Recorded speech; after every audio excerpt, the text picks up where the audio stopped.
Bonjour, aujourd'hui on parle de l'attribut du sujet et des verbes d'état qu'on appelle aussi les verbes attributifs.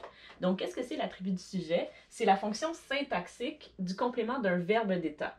Donc quels sont les verbes d'état? Je les ai écrits ici. Il y a être, paraître, sembler, demeurer, rester, avoir l'air, devenir et aujourd'hui on dit de plus en plus l'expression passer pour. Donc, comme vous voyez, avoir l'air et passer pour, c'est non seulement un verbe, mais c'est aussi plus une expression. OK? Donc, ça, on peut dire que c'est les verbes d'état ou verbes attributifs, c'est la même chose.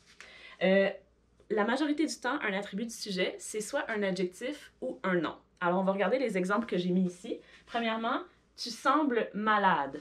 Donc, vous voyez ici, quel est le verbe attributif? C'est semble.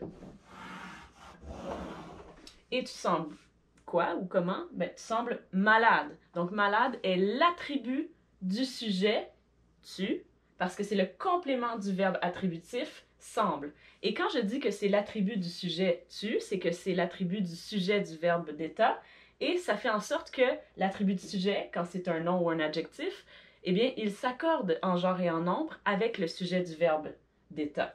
Donc, regardez le deuxième exemple. Elle a l'air fatiguée. Donc, pourquoi est-ce que j'ai mis un E à fatigué? Parce que elle, le sujet du verbe d'état, est féminin singulier. Donc, j'ai accordé mon attribut du sujet en fonction du genre et du nombre du sujet du verbe d'état.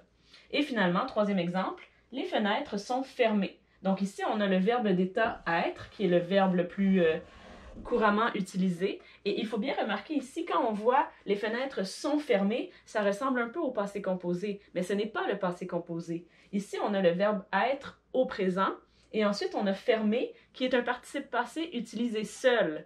Donc, on a déjà étudié que quand on a un participe passé utilisé seul, il est exactement comme un adjectif. C'est-à-dire que fermé va s'accorder en genre et en nombre avec le nom qu'il qualifie, et ici, qu'est-ce qu'il qualifie? Il qualifie le sujet de notre verbe attributif qui est les fenêtres, féminin pluriel. Donc, on a mis un ES.